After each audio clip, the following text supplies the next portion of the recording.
incisions and suture material and suture techniques. Okay. So you are ready with your armamentarium? Yes. Very nice. Gonna here.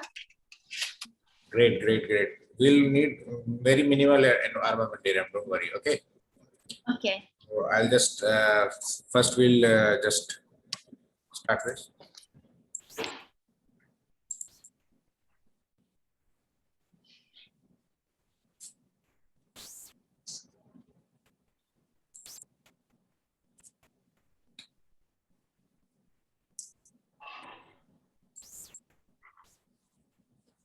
So can you see the screen? Yes. Okay, in this we'll learn about the closure of wounds like suturing techniques, then incisions and flap designs. Okay. So what is an incision? Incision is an access to operating site which is obtaining by the cutting of skin through mucous membrane and by dissecting through this incision to elevate a flap. Correct? Yes.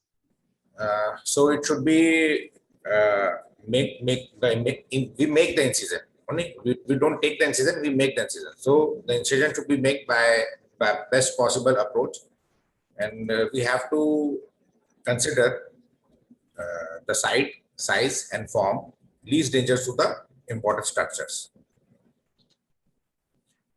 Now, access is it should be visual. You should see your incision. Where you're making the incision, you should see that. Okay, it's not like you're making it blindly. And the operating site should be visible and accessible to the instrumentation. So usually in maxillofacial surgery, we use 15 number blade, most commonly used, and 11 number blade for draining the abscess, like Hilton method and all. So 15 number blade is the slightly rounded and curved one, and the 11 number blade is the straight one. Correct? Can you see the presentation? Yes. Okay. Now, what are the various principles of the incision? The blade should be sharp. Why? So that the incision should be clean, and we should change the blade after cutting the bone and the ligament, because the edges of the blade will get rubbed off, or the incision should be firm with a continuous stroke. Repeated tentative strokes will damage the tissue. It will impair the healing, and at the time of surgery, more bleeding will be there. So incision should be in the one stroke. Then we should avoid vital structures. See, in maxillofacial region, the vital structures are here. When you are taking incision on the maxilla side, the parotid duct is there. And when you are taking incision in this mandibular region, then mental nerve is there. Okay. The scalpel should move at uniform speed and with sufficient firmness to cut through not only the mucosal surface but also the periosteum of the overlying bone. Okay.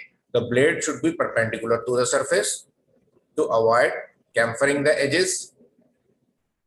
Wound edges less susceptible to necrosis and easier to reorient and reoppose. Further, incision over healthy bone should be there, mostly on the attached gingiva. Incision near the teeth should be made in the gingival sulcus. Okay, so this will help in your perio procedures also.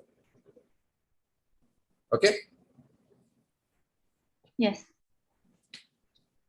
Now the anatomical considerations. Yes, in maxilla, air sinuses are there, nasopalatine canal, infraorbital nerve, floor of the nose, palatine and pterygoid vessels. In mandible, mental nerve is there, inferior alveolar nerve, sublingual vessels, lingual nerve. Now in availability of bone, ridge morphology, local deformities like cyst, granulomas and presence of teeth. You should not cut over that. Okay, it should be encapsulated. The surgical flap design, the purpose of the flap is to gain access to the surgical site, to obtain adequate visualization of the field, to avoid trauma to the soft tissue. It should be based on anatomy, blood supply. And again, I'm telling the base should be broader than the apex. Time and again, we are discussing in around every lecture that the flaps base should be broader than the apex. So wide base, it supplies a good blood supply, adequate visibility and access. Minimal tension should be there in the flap. You should not stretch the flap to find that it should tear. Okay. Then avoid damage to the vital structures. Margin of the flap away from the side, operative side. Wound margins resting on healthy bone. Now, what are the various complications of the flap design? Yes, if the this apex is broader than the base, yes, flap necrosis can be there. Dehiscence of the flap is there. Most commonly, it is there in oral cavity. Infection in the flaps are there, and if you are excessively manipulating the flap during the surgery, excessive trauma, this will lead to these complications. So again, I'm telling that necrosis is there. Why? Because the base is wider than the apex. So we can avoid this necrosis. Sides run parallel or converge at the apex. Okay. Base of the flap should be greater than the length. Base of the flap should be greater than the length also. Axial blood supply should included in the base of the flap. The main feeder vessel should be included in the base of the flap, and there should be gentle handling of the base of the flap. Okay, at least because rest of the three sides we will expose, we will incise. So there should be a gentle handling of the base of the flap.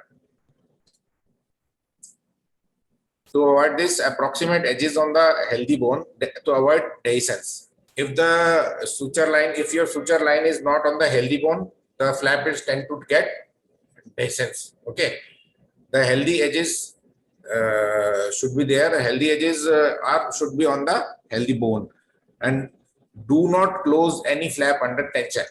It should not be very tightly closed. Okay, why? Because if it is tightly closed, the blood supply will hamper. Okay. Next is tearing. The flap heals across the incisions. Okay, so long and short incision take same time to heal. So we should not be miser in giving the incision and all. Okay. So adequate exposure prevents tearing. When you are doing a surgery, if you are taking a flap or making a flap, then give a full exposure. Okay. Tissue handling should be done with do not pinch it with the tissue forceps. Okay. Just try to use non-hook forceps, non-tooth forceps. If the tissue is slippery, then only use tissue forceps with a tooth. Use tooth forceps, tissue hooks, and do not retract it aggressively. Okay, do not retract the tissues aggressively. Flap design, full thickness and mucoperiosteal and partial thickness flaps.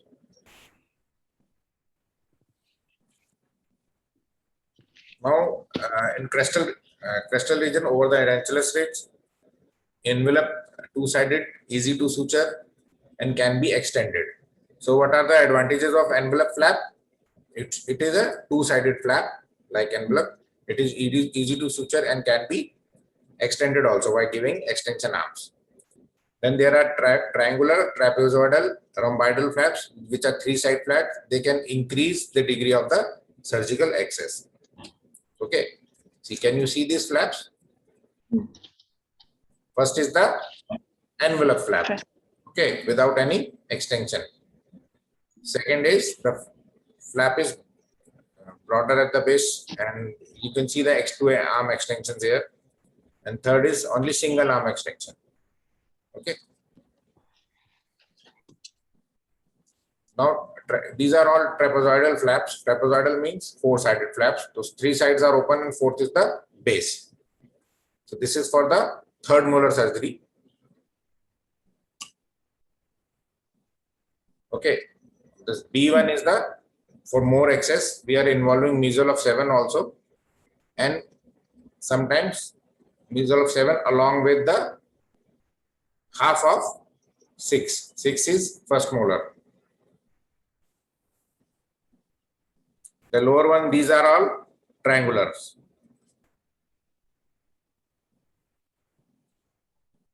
This is a smooth flap. But yes, when you are suturing this, there are chances of bleeding, but it is preserving the cuffs of the first and second molars. Okay.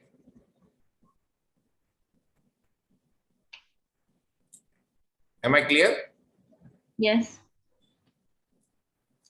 Next are envelope flaps. Envelope flaps are one-sided flaps. Okay. So as you can see, this is involving only the second molar, then involving half of the first molar also, and this is involving up to the second premolar. Again, these are various variations. This is a Y type incision, and there are various variations in that. Okay. Anyways, any type of flap you are taking, but just rule of thumb should be the base should be broader. Okay. Any incision you take, it will heal, but the base should be broader, and you can mark in every incision that this type of incision. Okay. When this tooth is removed, this will be a hollow space. So this incision line is resting on the healthy bone. Not in this case, not in this case, but in this case. So in this case, the chances of dehiscence are more. Okay. In G, chances of dehiscence are more. Wow. Now for taking biopsy and all, the incision, there are a type of incision. You are making the incision on healthy tissue, and it should be like a wedge. Okay, it should be like a wedge. As you can see in the lateral pic, it should be like a wedge or a V-shaped incision in the depth.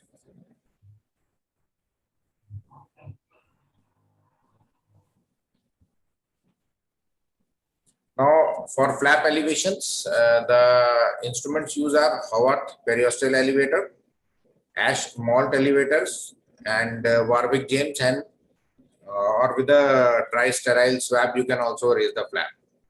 What I am using is periosteal elevator along with the dry swab, so that there are no rugged or tissue margins. Okay, you can clear off the granulation also with the sterile swab. Okay, and your flap incision should rest on the bone. Now, these are all about incisions and flaps. Okay, now closure of the wound or sutures. This is a very important part. Almost and all, in every surgery, suturing is there. Okay. So 3 ways of classifying suture material. First is natural or synthetic. Next is absorbable or non-absorbable. Next one is monofilament or braided.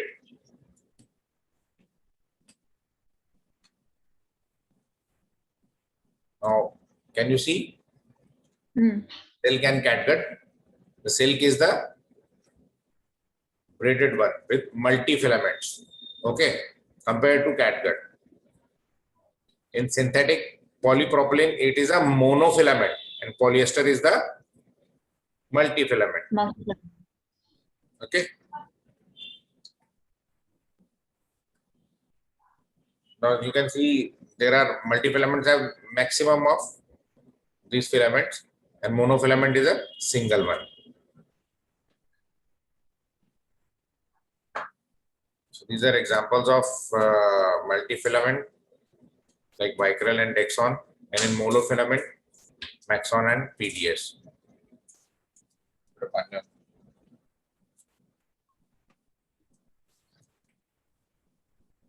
Non-resorbable sutures, multifilament is silk, monofilament is proline and ethylene or nylon. Clear? What type of suture you are using in your daily practice here? Most of the time we are using silk actually. Yes, most of the time in oral cavity, Marcel case used. Some of the cases you may use the Polypropylene. resorbable suture, vicarial suture. If the patient is going somewhat Yeah. or not coming back or going to abroad or anything, that you can then you can use vicarial suture. Otherwise, it is recommended that you should use a non-resorbable suture.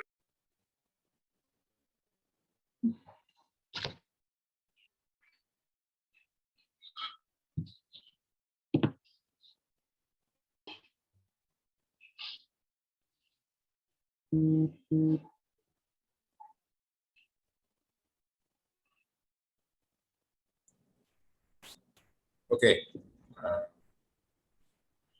Am I clear? Yes.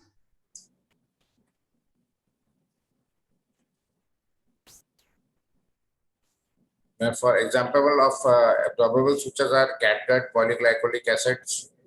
They are used for deep tissues, membrane and subcuticular skin closures. And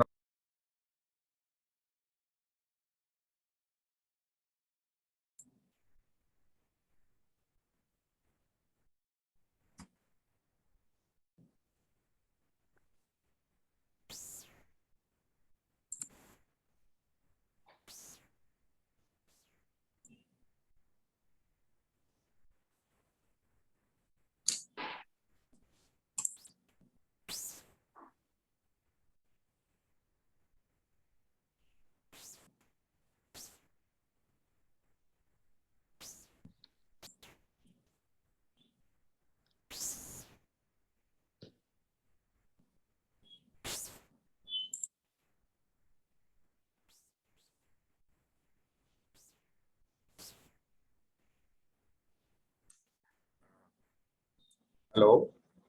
Yes. Yeah. So the requirement of the ideal suture material is it should have minimal tissue reaction, smoothness or minimum tissue drag, low capillarity. Low capillarity means it should not absorb any liquid substance or anything. Maximum tensile strength, ease of handling, minimum of memory and not security, and consistency of the performance, predictable performance and cost effectiveness. So all of these ideal requirements are not in any of the suture. So there are some advantages of sutures and disadvantages also. Okay. So braided versus monofilament, the braided has capillary action, increase in infection risk, whereas in monofilament there is no capillary action and less infection risk. The braided is less smooth and more monofilament is more smooth with a higher tensile strength and has a memory also. So when the suture is having a memory, then it is not feasible for the user. It should have better handling. So braided has one advantage that it is has better handling, better knot security. Whereas monofilament has advantages of less infection risk, smoother tissue passage, high tensile strength, and no capillary action. Correct?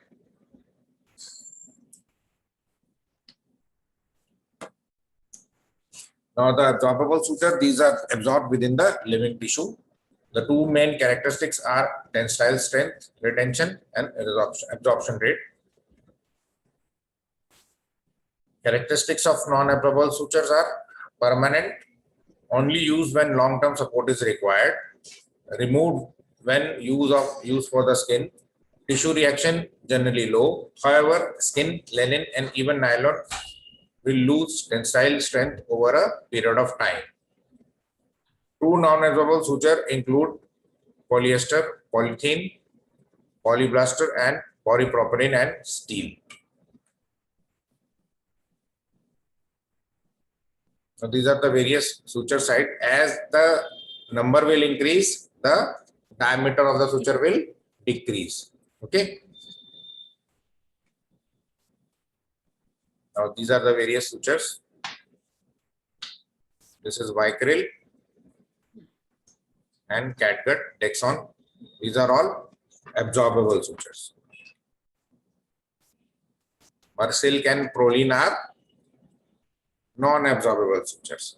The silk is braided one and proline is monofilament. Correct? Yeah. The various types of needle. What we are using reverse cutting needles, tapering needles.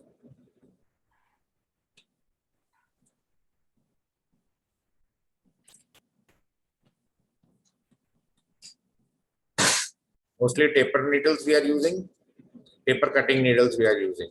Okay. And reverse cutting in the oral cavity.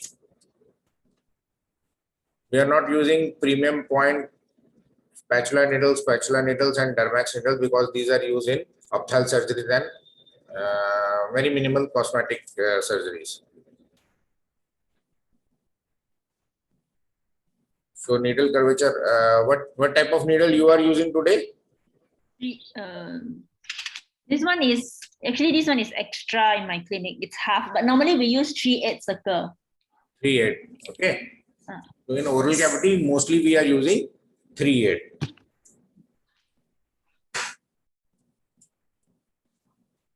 See, 3/8 is used in oral surgery and most of the surgical wounds. 1/4 is used in the microsurgery and ophthalmology, and half circle. In some cases, we use half circle also, like in sometimes suturing posteriorly.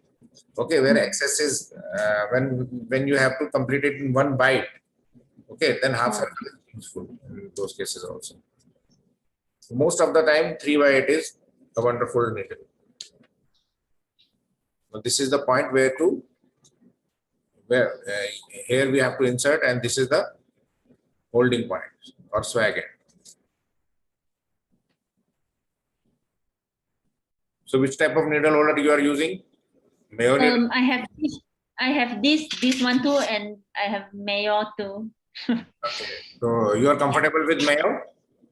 Yeah. Okay, good. So this is the, I will tell you in the video also, this is the gripping of a needle with a needle driver, ring finger. This is the middle finger, thumb and index finger. Index finger is for giving the direction. Thumb and ring finger will hold the needle holder, and middle finger will give the support. Okay. This is how you grip. Surgical scissors also and your needle holder also.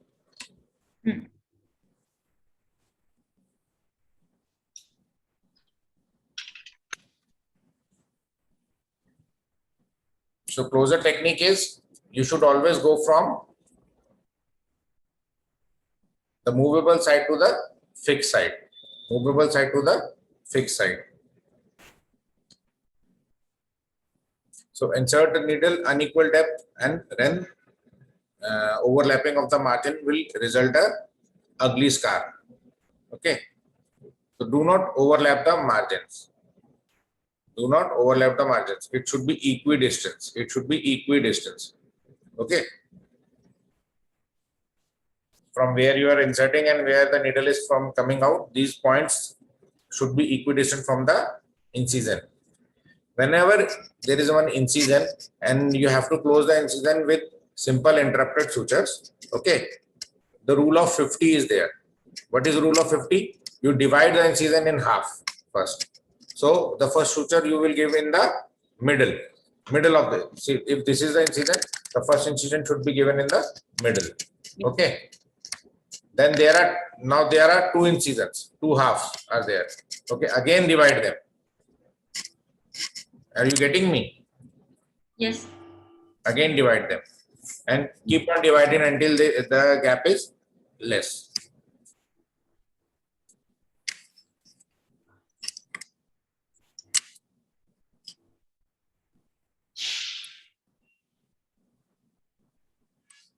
So we will study about the suturing techniques. Okay, what are the various techniques? So first is of our interrupted sutures. This is the theory part. Then with the video you will continue suturing. Okay.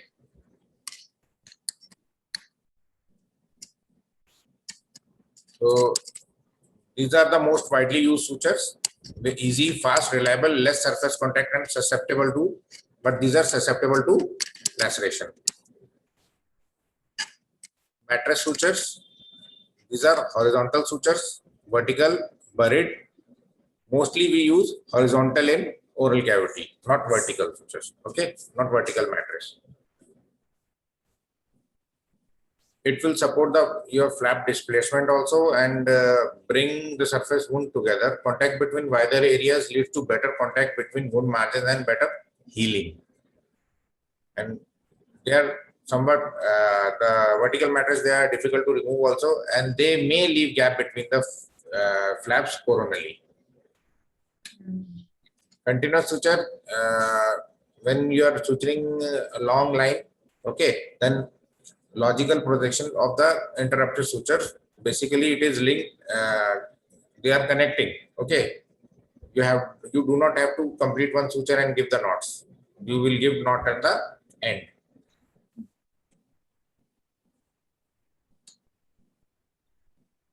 These are simple interrupted sutures.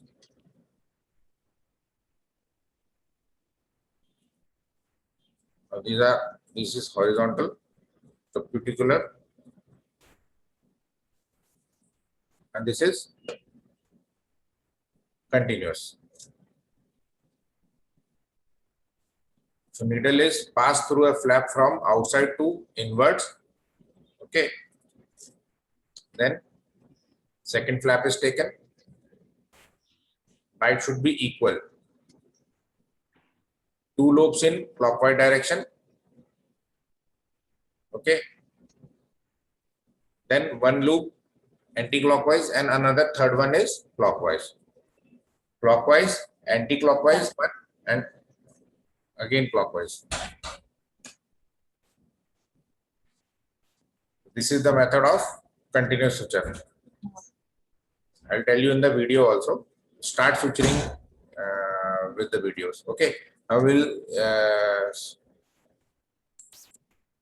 start the video.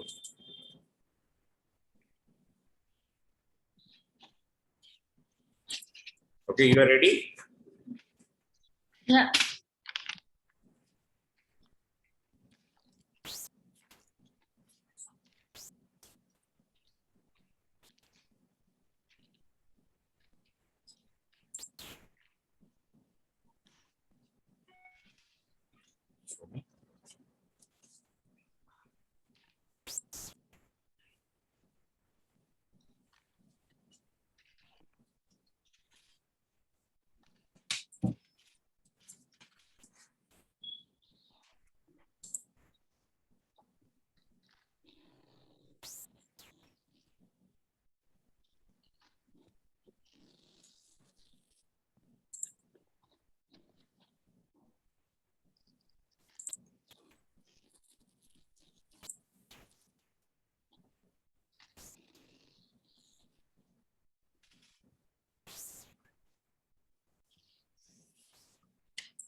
Can you see? Now, first of all, we will.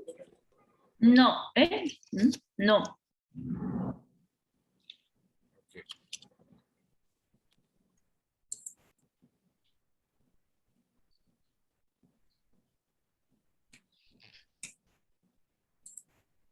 Now, Yes, I think so.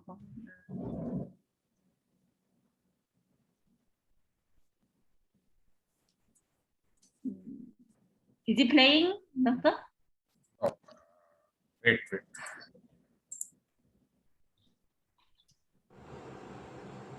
So now, first of all, we will start with the incisions, making how to make an incision. This is a classical technique. Can you see? No. Yes, sir.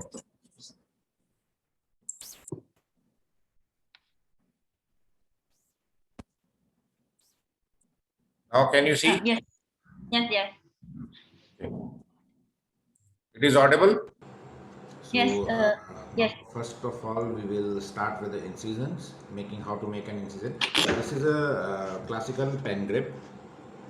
Can you focus here? Yeah, this is a classical pen grip.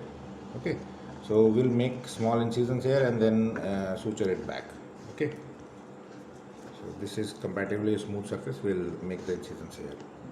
So you can take for the practice, you can take one Macintosh and we'll start from here. It should be on the full thickness. Yeah, like this. Okay, now can you see this?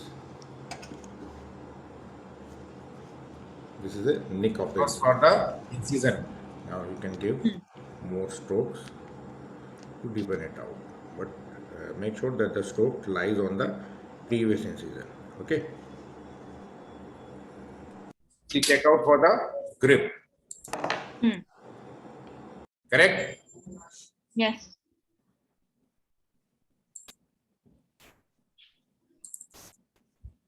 Now the first suture will give is simple drafted suture. So the armamentarium required is Can see? Yes. needle holder,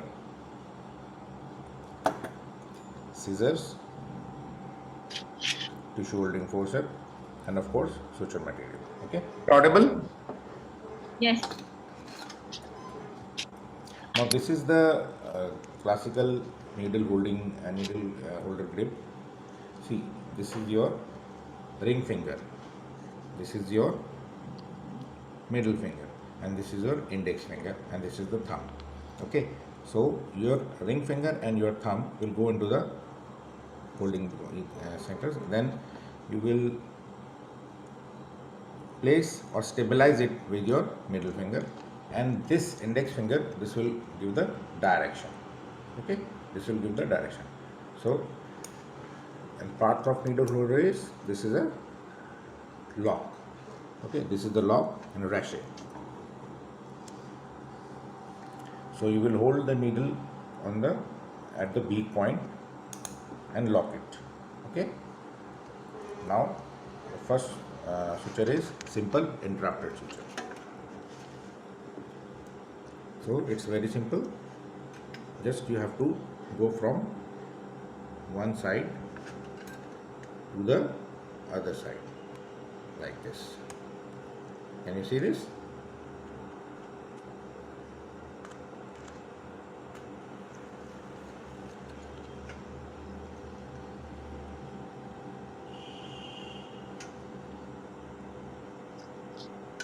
Okay. Suture material should be preserved. So check this out again. 1, 2. Okay. And hold this and pull this apart. Do not pull both the hands. So this is the first throw of the knot. Okay. Then second throw will be on the reverse direction, and that too single. Anti-clockwise. Again hold it like this. Then third throw again on the opposite direction, and it's like this. Okay. And after that you can cut it. You can take help of your assistant and cut it. Okay, so this is a simple interrupted suture. I'll just put it again. Can you see, can you appreciate the knot? The knot is on the one side. Okay, it should not lie on the incision line. It should be on one side of the, either of the sides, which is the most now this is the second point. Okay.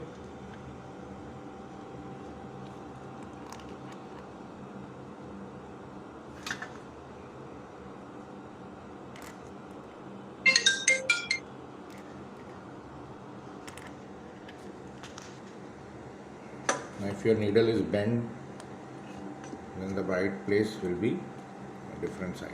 Okay. Now you can see I have taken a bigger area.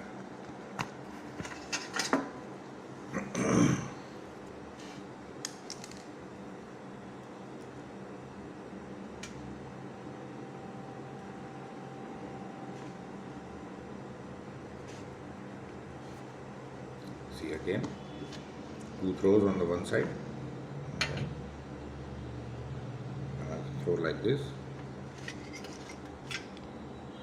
and one more throw.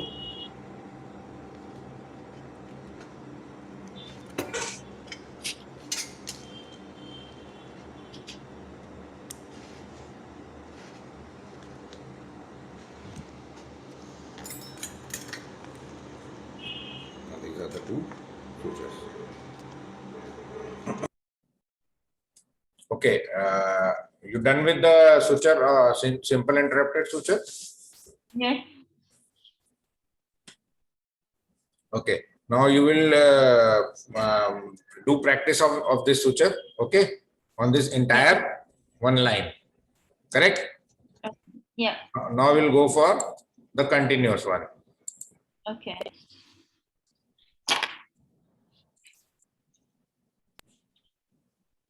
The next technique is continuous suture. Can you see? Yes. Yes.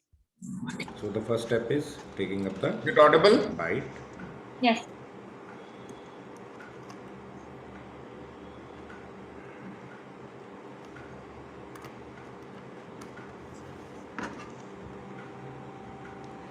So same as we did in simple interrupted. Okay, we have to secure the knots first.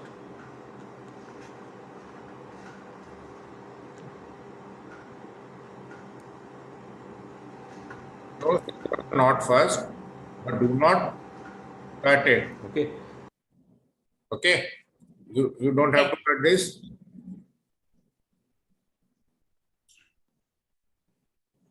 then don't cut this end. Okay, we'll just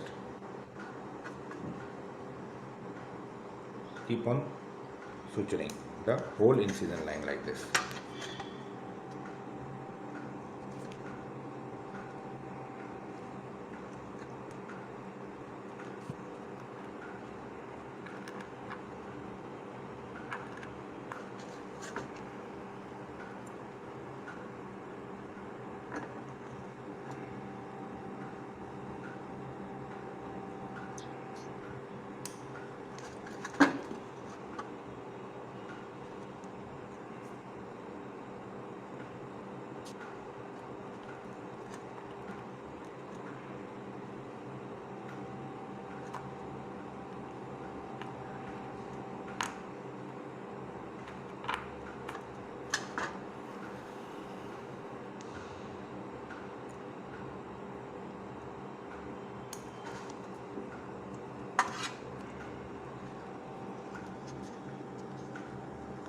So this is the easiest suture.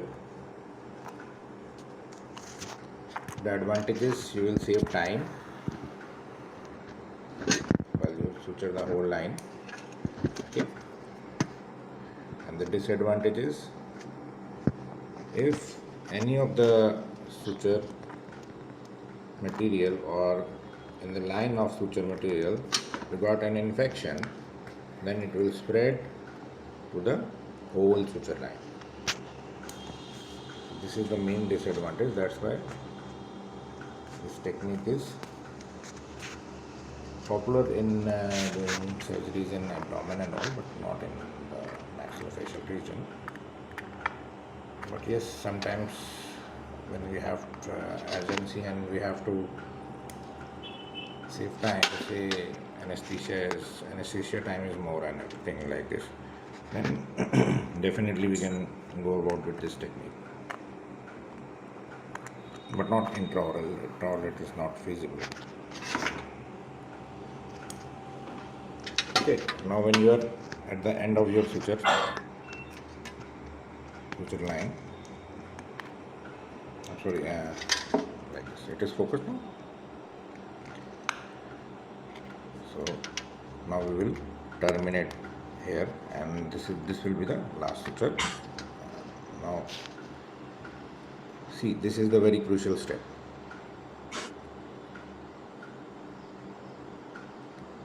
Like this, you have to hold it like this. Okay, then same first knot, Okay. Next knot. And this is got it. So here, like this way, you will. You got it? How we end the suture? Hold on, let me try. Hmm. Right, hold on. I'll Okay, play I again think that so, part. yes. Yes, I think I got it. Okay, it will end up something like this, right? Same first knot. Yes. Correct. Okay. Yeah. Next knot. This is I'll show you again. Wait. now. See, this is the very crucial step.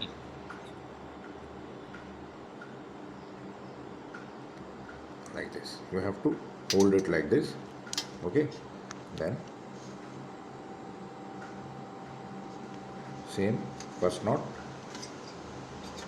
Okay. Next knot. And this is got it. So here, like this way, you will end this suture.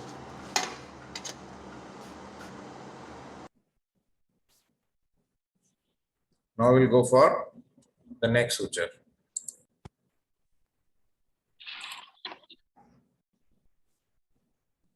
So the next is continuous interlocking. This was continuous. Simple interrupted continuous and now continuous interlocking. Continuous interlocking. So Okay. Okay, can you hear? Can you see? Yes, I can see. as usual, first bite is the same one.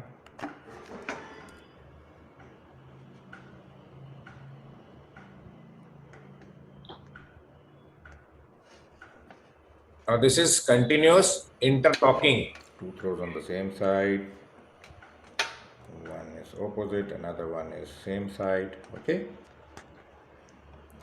Then next bite is here.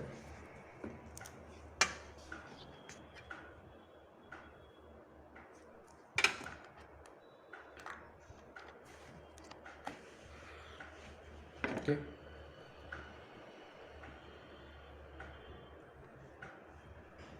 Now for the next bite, you pass your needle beneath this so that this bite is complete like this. Okay. Can you appreciate this?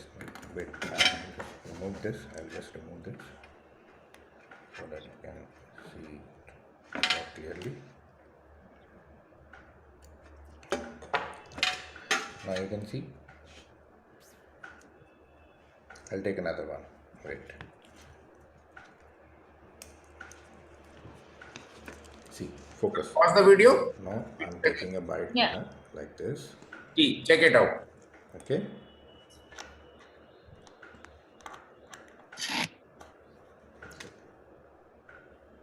Now when you're coming back for the another bite, you just have to pass your needle from this loop like this. Okay. Secure your suture on this side.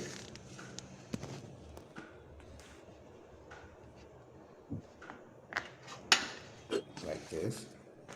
Okay. So you will get a good hold. I'm You not just pulling have to this pass suture beneath the loop. as tight as you can do it in oral cavity. Again, so this is the advantage is this is more secure than normal continuous. This is more secure than normal continuous.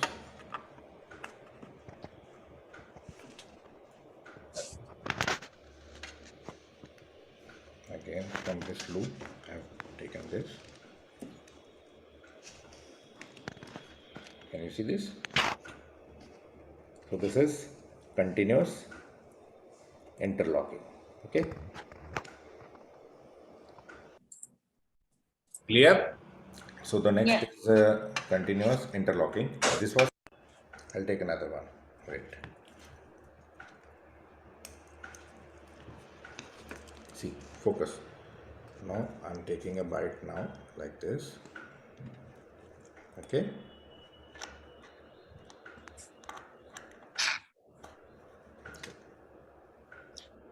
Now when you're coming back for the another bite, you just have to pass your needle from this loop like this. Okay. Secure your suture on this side.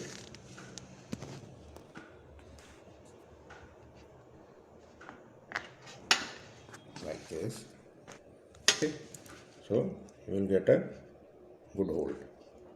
I'm not pulling this suture as tight as you can do it in oral cavity. Again, so this is the advantage is this is more secure than normal continuous.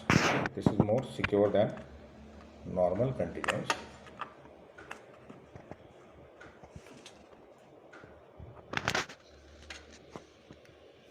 Again, from this loop I have taken this. Can you see this? So this is continuous interlocking. Okay.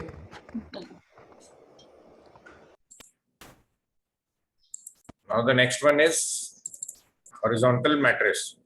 Now next technique is mattress suture. Okay. In oral cavity, you can use.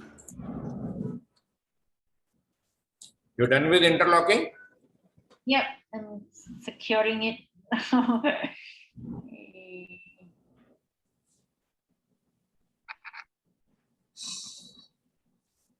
You have to do some practice and show me the click the photographs and send me. Okay. Okay.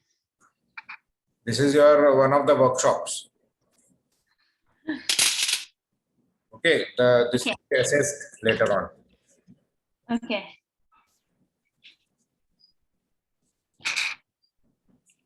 So should we proceed for the next one?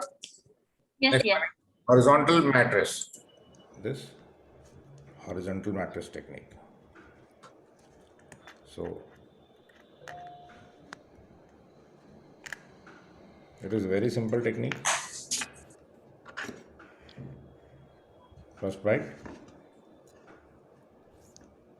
Now another bite is from the opposite side, but from a distance. Okay, like this.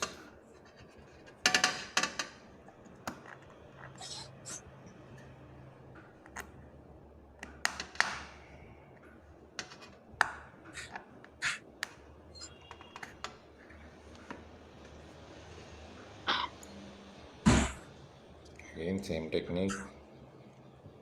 2 throws, hold it and secure it.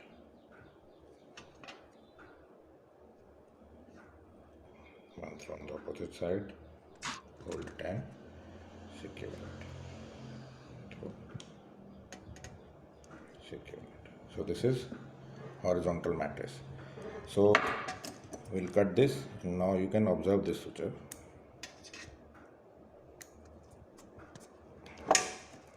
See, you can see a clean knot here on this side. Okay.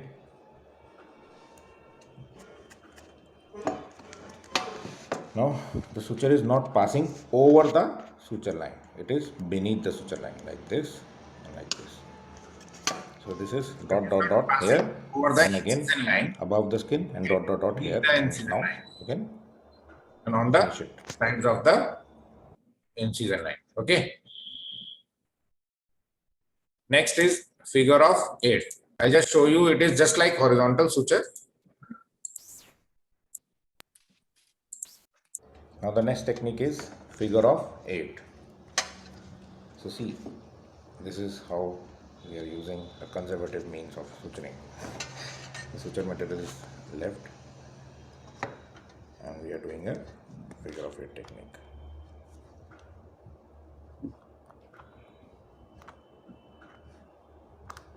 So again, we took the first part. Now in horizontal technique, what we did, we again inserted from this side, but in figure of 8 we'll insert from the other side. Okay.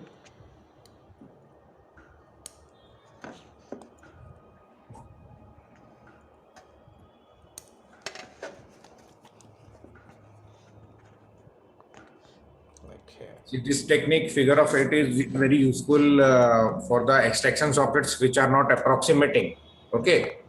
The flaps are not approximating. You should you stop the bleeding and all. You can give a figure of 8 suture over there or the bolus.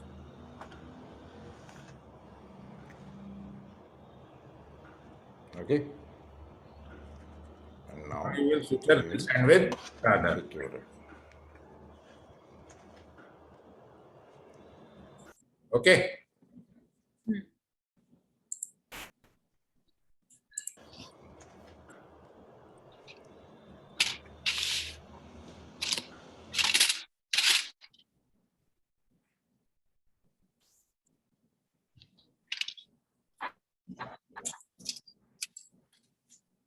So these were the various techniques what we have used, what we are using for this to suture oral cavity.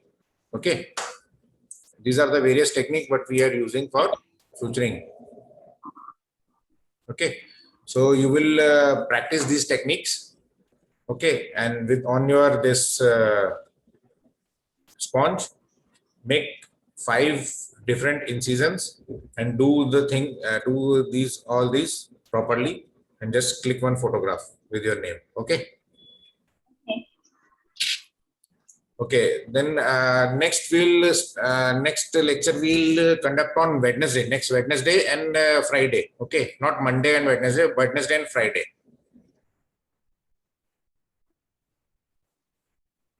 Hello. Okay.